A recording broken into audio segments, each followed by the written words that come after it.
HUD. Basically, the amount of funding that we get to serve our homeless population is based on this. So it's very important to get an accurate count of those individuals so that we can get funding to help serve them and find them housing. Does anybody have any questions on that slide or what the PIT is or what it means or what it does? Okay. All right, so first step for the PIT, we recommend that you contact your local agencies that you know have given voucher shelter to individuals in the past, just to kind of touch base and let them know that you'll be contacting them on the day of the PIT to get a count of any individuals that they housed that day. Also, we recommend to contact your local law enforcement officials just in case they come across any homeless individuals on the day of the PIT. Just introduce yourself and kind of let them know what the PIT is and how we're planning on counting. Also, we advise that you review your PIT log for locations to visit during the PIT. The PIT log is something that is filled out each year for different locations that you visited. That way you can check those locations the next year.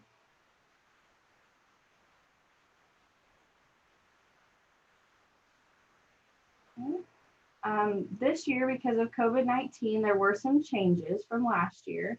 In order to hopefully, reduce the spread of COVID-19 during the PIT count, HUD is allowing us to do an observation only count for the unsheltered homeless persons.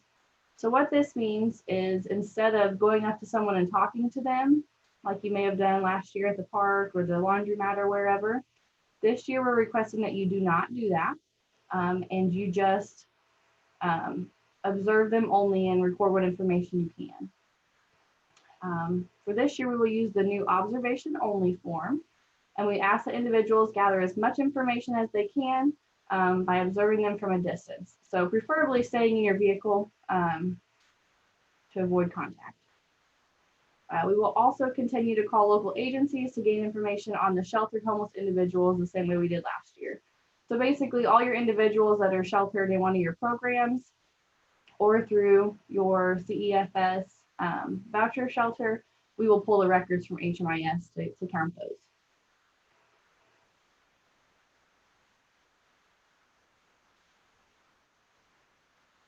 All right, what should you do to prepare for the count? Make sure you have enough copies of the PIT survey and the observation only form. Make a copy of your PIT log for each of your staff members and discuss where each staff person is going. And make a plan of who is to count at what time and what area. The plan, in order to make a plan, it's good so that people aren't duplicating the same count in the same area. Also, it's important when you're using the observation only form to try and be as specific as you can on the time and the place so that we don't count the same individual twice potentially.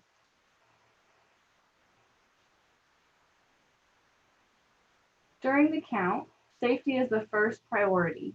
Due to COVID-19, we're asking that you do not approach someone you believe is homeless, and we prefer you stay inside your vehicle.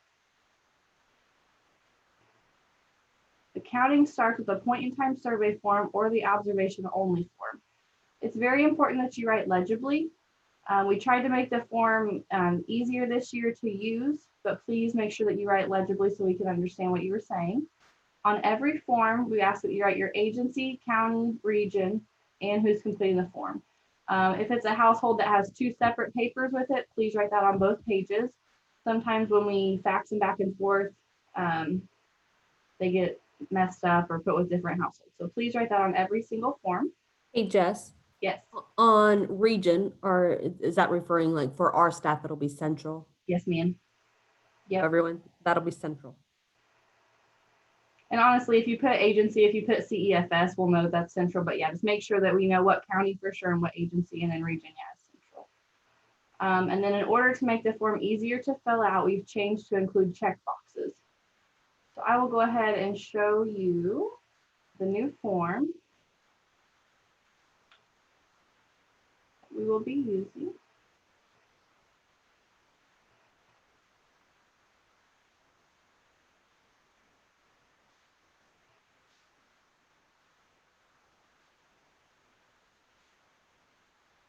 Okay, this form would be the one that is used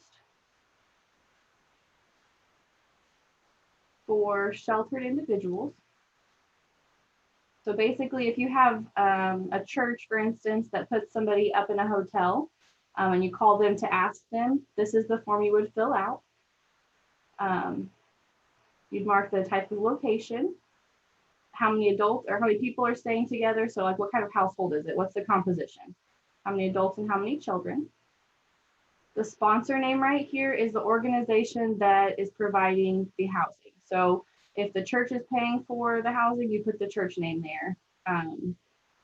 If the, I don't know, the SSVF is paying for it, that would be their contact name would be whoever you spoke to. Phone number is the best way to contact them, their address, and what towns that organization serves. And then for each individual in the household, you'll need to complete one of these boxes. And you just go through and fill in the information. Best way to contact, that's either cell phone, email, Facebook, however their contact, whatever contact information they have. If they have more than one, that's fine to put that on there, that's helpful. For gender, for each of these boxes, please select one, only one box.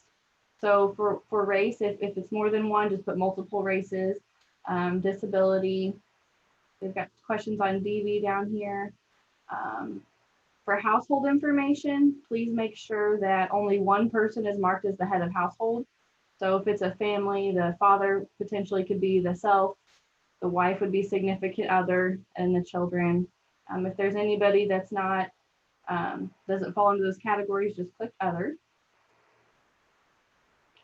And then also down here where it says other notes, that is to put any other notes you have on information that may help us potentially not duplicate that count.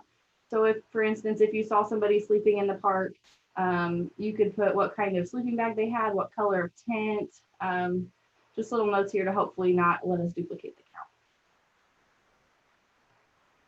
Cindy, do you have any questions on this, or does any of your staff on this form?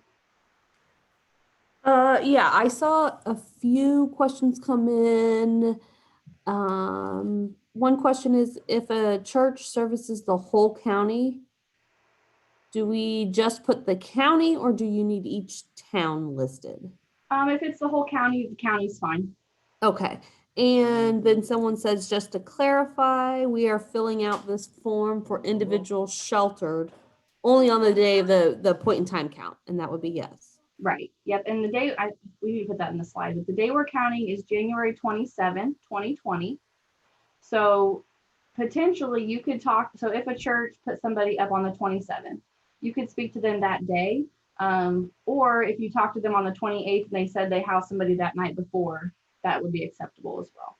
And just to clarify too, if we're the ones who put them in a hotel using ETH or CSPG Cares or whatever, we would not do a form for them, correct? Because they're in HMIS. Correct. As long as they're in HMIS, I don't need a form. I mean, if you have somebody you're working with and you want to make sure we don't miss them, it's not going to hurt to fill out a form. But as long as HMIS is updated, we wouldn't have to fill this out. Because all of the information down here we'll have in the HUD assessment on the HMIS.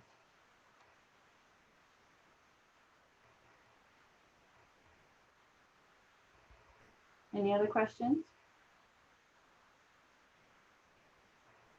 Okay, we will look at the observation only form next.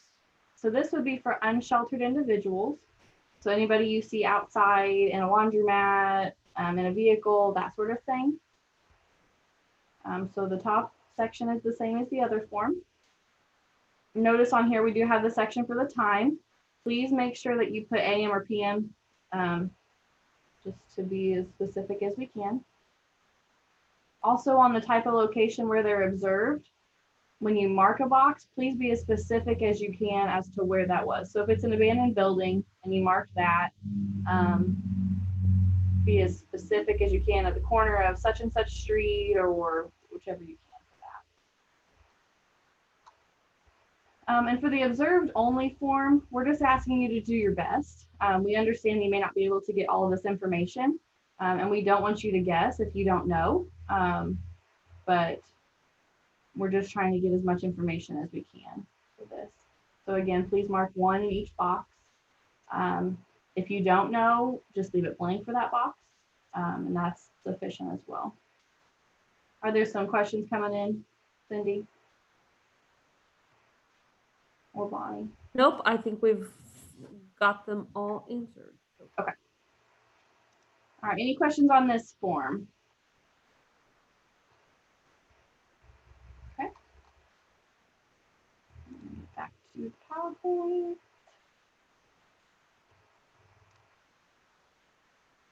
Okay. So again, this is just a shortened version of the questions that are on there for the sheltered individuals.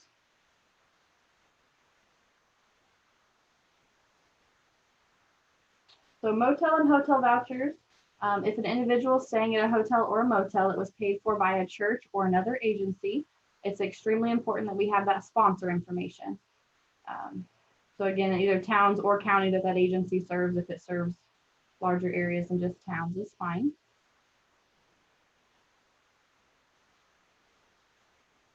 And then for the observation only form for the unsheltered individuals, make sure you put where the individual is located, how many people are staying together, adults and children if you can tell, approximate age, gender, race, and ethnicity.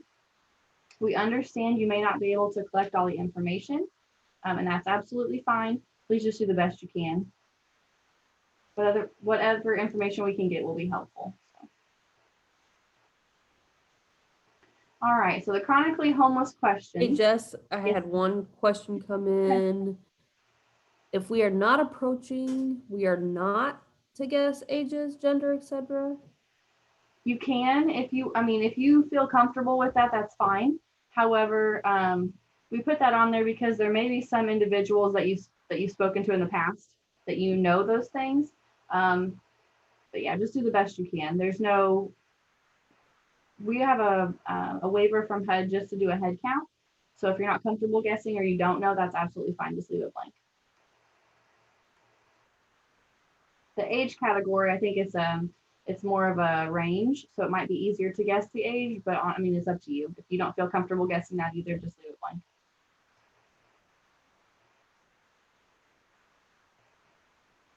Any other questions?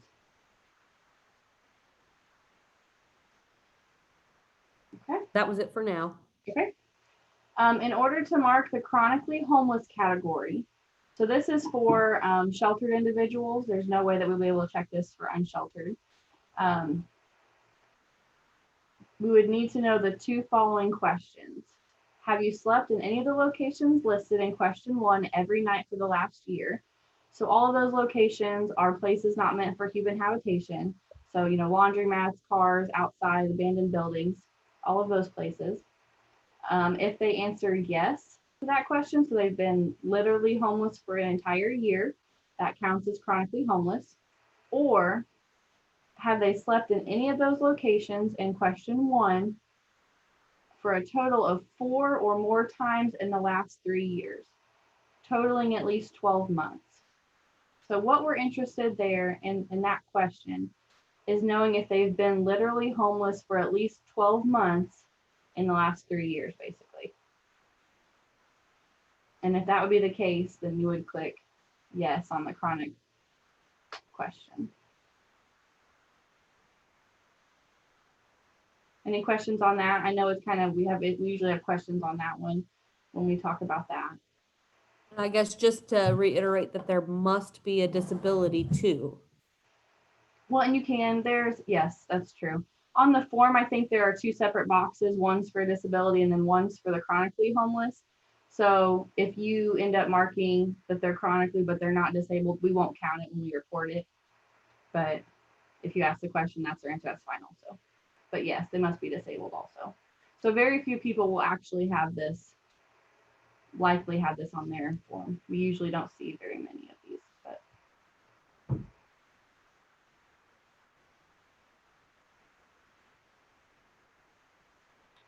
Okay, schedule of the count.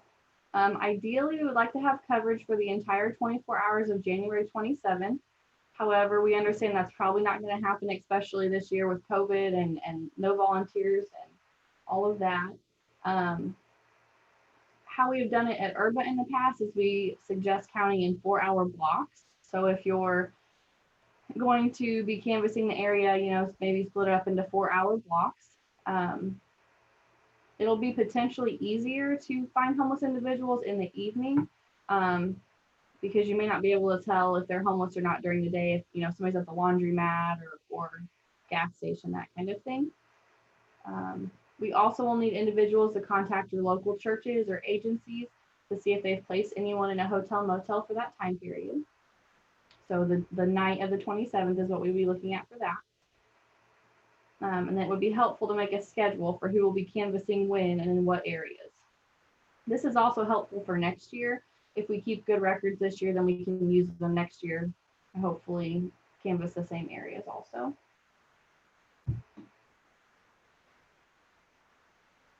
For the forms, I believe last year, Cindy, we had everybody send them to you and you sent them to me. Is that correct?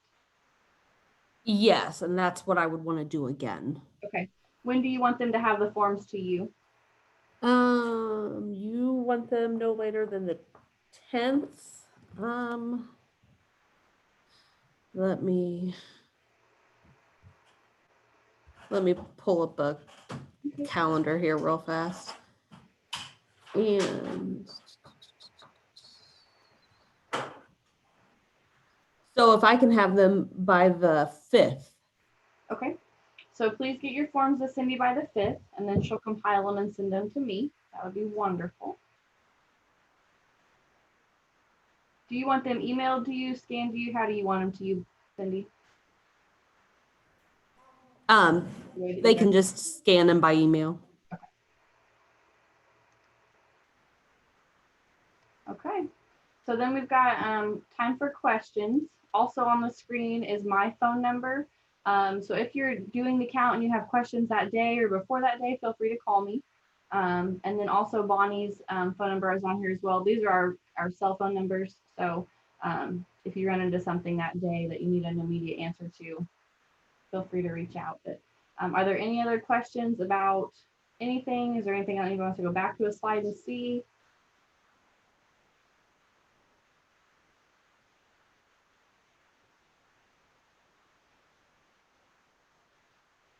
Cindy, do you want to say anything or have any other information you want to share with your staff while we got them all? No, I don't have anything, and I'm not seeing anyone putting anything in the chat, so okay. I think we're good. Bonnie recorded this, so I'll get it uploaded to the YouTube page and then I'll send it to you. And then if anybody has any questions in the meantime, feel free to reach out, or Cindy, you can get them in contact with me if they need anything. But we thank you guys for what you're doing and we appreciate all you do. Thank you, ladies, for the training. Thank you.